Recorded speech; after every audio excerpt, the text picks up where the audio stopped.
Vou convidar agora o Guilherme para falar e finalizar com essa mesa maravilhosa.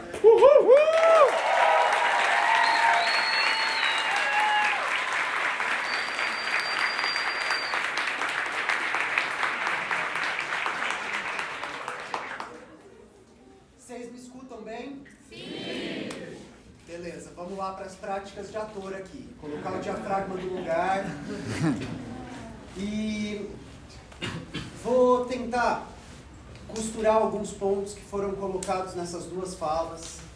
E falar um pouco sobre esse lugar aonde eu trabalho e de onde eu estou vindo, né?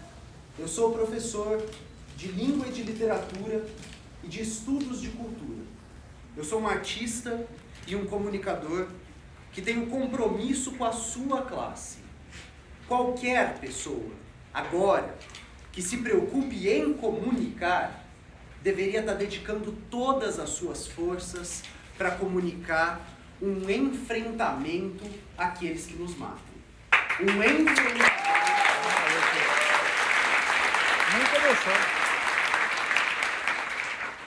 Um enfrentamento àqueles que rifam as nossas pautas e que sufocam outras lideranças de aparecer, né?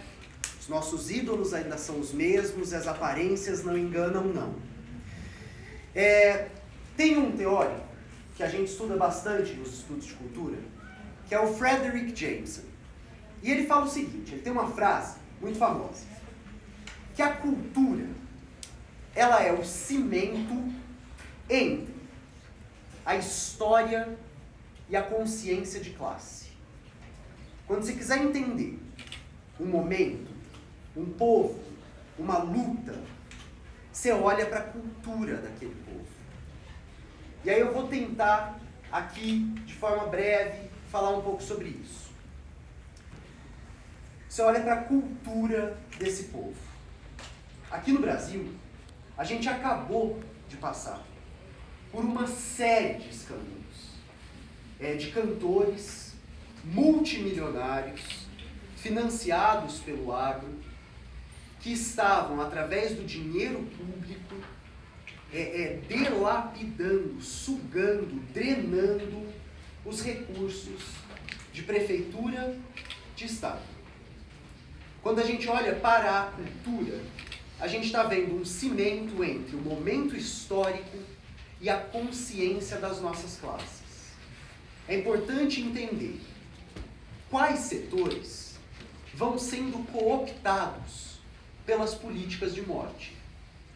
O que canta o agro no nosso país? E uma dessas ideias é a ideia de subalternização da mulher. E infiel, eu quero ver você morar. Toma aqui seus 50, uma mulher chamando a outra de puta. Toma aqui seus 50 reais. Se acabou a monogamia, acabou o sertanejo.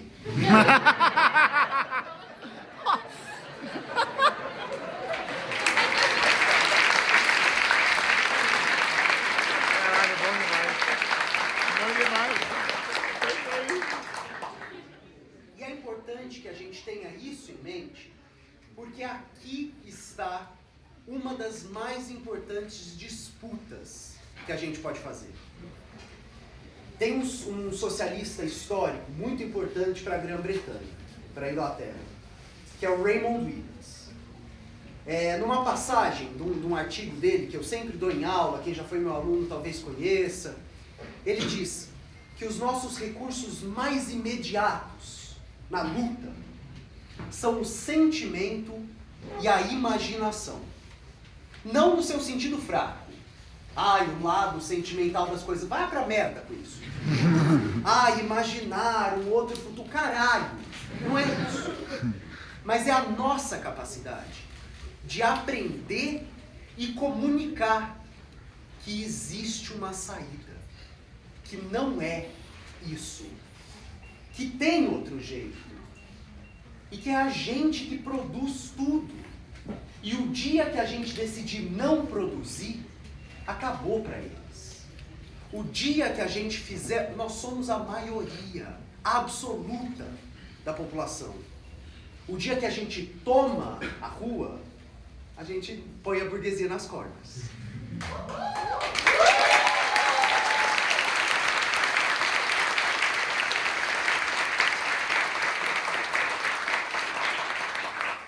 E aí eu vou tentar falar sobre isso que eu estou tentando comunicar nesse meu trabalho como comunicador.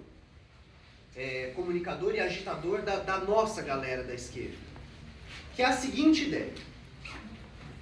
Os liberais, Rita, não sei o que é liberal. É a galera que a gente odeia. Os liberais, eles, volta e meia, falam uma coisa que é: direita e esquerda depende. Esse é o principal discurso do liberalismo. Direita e esquerda depende da onde você está olhando, da régua, tarará, tarará. Em um pedaço eles estão completamente errados. Nesse pedaço que isso aqui é uma luta histórica. Esquerda é a luta pela emancipação da classe que tudo produz. Isso é esquerda. Qualquer outra coisa é mentira. E direita é a galera que quer manter as estruturas de exploração tal qual como estão. Ok. Só que tem um outro pedaço que eles estão cobertos de razão. Assim que você consegue, através de um aparato técnico-discursivo, dominar a forma com a qual a gente pensa e fala, uma parte gigantesca da luta está vencida para o seu lado. Vou tentar dar exemplo. Quando a Sofia Manzano, quando o Gabriel Colombo falam sobre papel histórico do início do século XXI, que a esquerda, na periferia do capital, na América Latina, saia da posição defensiva. Quem aqui tem menos de 30 anos? Levanta a mão. Olha, eu vou contar que desse lado daqui a gente sente até mal. Mas bora lá. Se você tem menos de 30, muito provavelmente, tudo que você conhece é uma esquerda reformista e um discurso defensivo da esquerda. Você não pegou o Brizola, e olha, não, gente, o Brizola. Para você que não sabe, ele era um trabalhista batuta, né? Estava longe de ser, era um trabalhista, é que acabou. O trabalhismo, olha o PDT. O trabalhismo no Brasil acabou. Volta. A gente não pegou o Brizola impedindo tentativa de golpe em 63, pondo povo e exército na rua.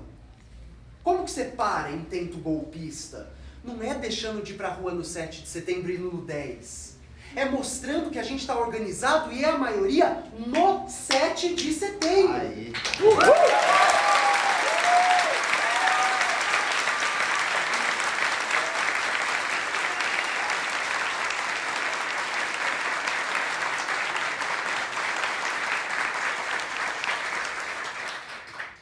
Obrigado que vocês ajudam a véia. Voltando. A ideia de uma esquerda defensiva é essa ideia com a qual a gente, agora eu tô dentro, a gente que tem menos de 30, se habituou. Que é essa história que, de repente, olha o liberal coberto de razão. De repente, a gente tem uma esquerda gritando: defenda o STF! O quê? O ST. Menina, quantos anos eu dormi? Uma esquerda falando, defenda o agronegócio, fazendo encontro com a maior família produtora de soja do Brasil. Então calma, pera. Tem uma gay francesa chamada Foucault.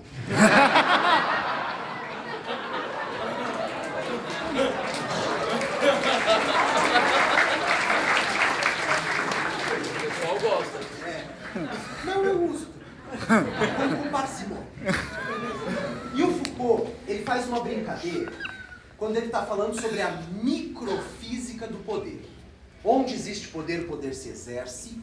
E aonde há exercício de poder, essa é a parte boa, a resistência. Onde há exercício, é porque estamos resistindo. Só que tem essa brincadeira que eu faço com a teoria do Foucault, é que a gente deve pensar a macrofísica do poder. À medida que os discursos de direita se radicalizam e tomam para si os nossos discursos históricos da ruptura. Quem hoje é a ruptura? No Bolsonaro. Quem se elege falando, eu vou acabar com tudo isso? Quem se apropriou desse discurso? E o que pode um discurso? Vou contar para vocês que tudo. Essa macrofísica do poder é a gente perceber como a cultura é o cimento entre a história e a consciência de classe. Nós atravessamos o momento no qual a Tabata Amaral pode se pleitear de esquerda. A gente atravessa o momento no qual o Alckmin agora é o camarada. O cara que roubou dinheiro da merenda escolar em São Paulo levanta enquanto toca a Internacional de pé, ó, vítimas da fome. A cultura é o cimento entre a história e a consciência das nossas classes. À medida que este lado se radicaliza e este lado, gente, não se coloca, a luta está perdida, porque o horizonte se perdeu. O horizonte se perdeu. A gente não sabe pelo que é possível, então a gente começa a falar, eu ouvi a Gabriela Prioli falando que cobrar mensalidade de rico na faculdade não é assim tão ruim. Fada sensata. E enquanto este lado não se coloca, a gente vai perdendo uma guerra. Uma guerra que acontece na superestrutura. Historicamente, guerra perdida na superestrutura resulta em guerra perdida na infraestrutura. Por que que um dos pilares da Revolução Chinesa é a Revolução Cultural? Volto. Essa ideia de que o lado de lá vai se radicalizando. Ai, que susto. Essa ideia de que o lado de lá está se radicalizando e o lado de cá não se coloca numa disputa é a derrota da nossa classe. É a derrota da nossa classe. Não tem como demandar alguma coisa de um governo depois que esse governo foi eleito com um cheque em branco. Não há como demandar uma postura combativa de quem se elegeu falando 0 combates. Não haverá combate no meu governo. A ideia, e aí existe uma derrota histórica do PSOL. E as correntes revolucionárias do PSOL, as que se desfiliaram, as que lutaram para que o Glauber... É porque neste momento de desgraça, a gente voltou a ser um país de famélicos. A gente voltou a ser um país onde ter ou não um diploma, tanto faz, você vai dirigir Uber. A gente voltou a ser um país no qual uma classe de pessoas vai nascer, crescer e morrer pedalando bicicleta para entregar sanduíche. É um ser humano.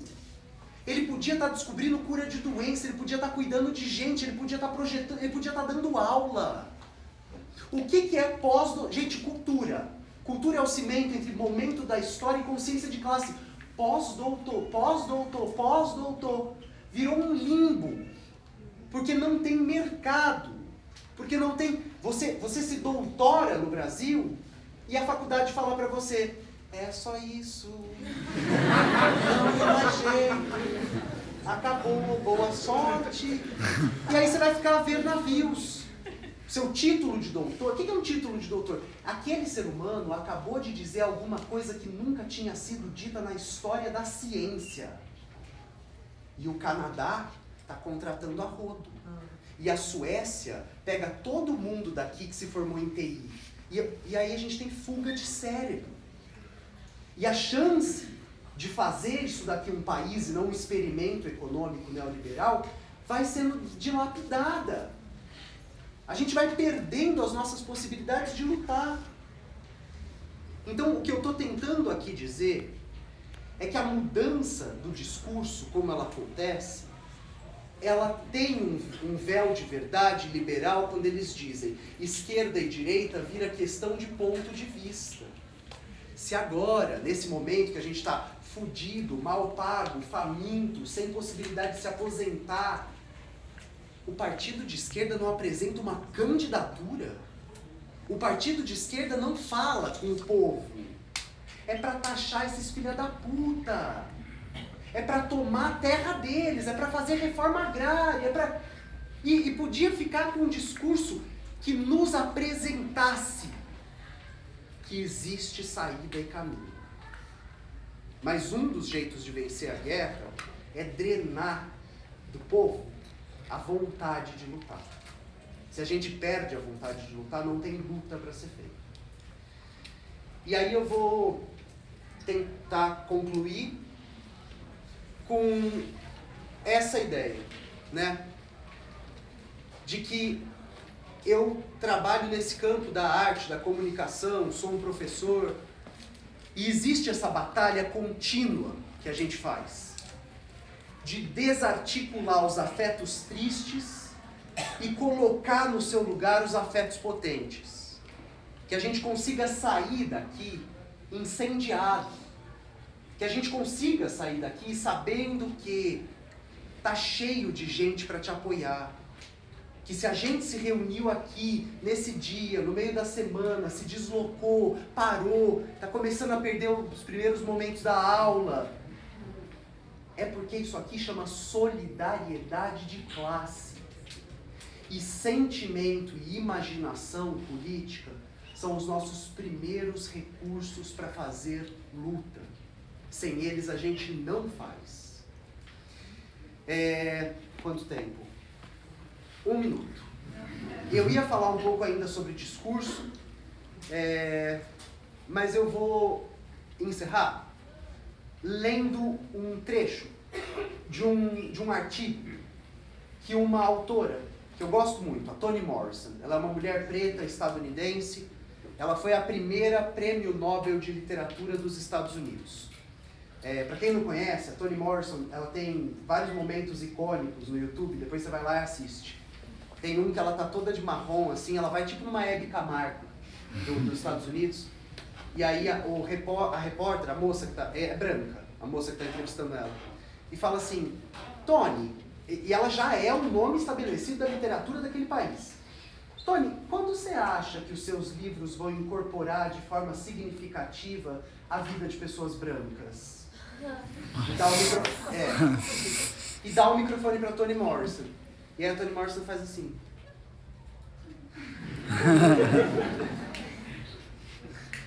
E aí a repórter começa a perceber o que falou. E aí vai tirar o microfone e aí a Toni faz assim. Aí não tem mais como tirar o microfone. E ela ainda fica em silêncio olhando para a mulher mais 1 minuto. E ela fala, você não tem nem ideia do quão racista essa pergunta é, né?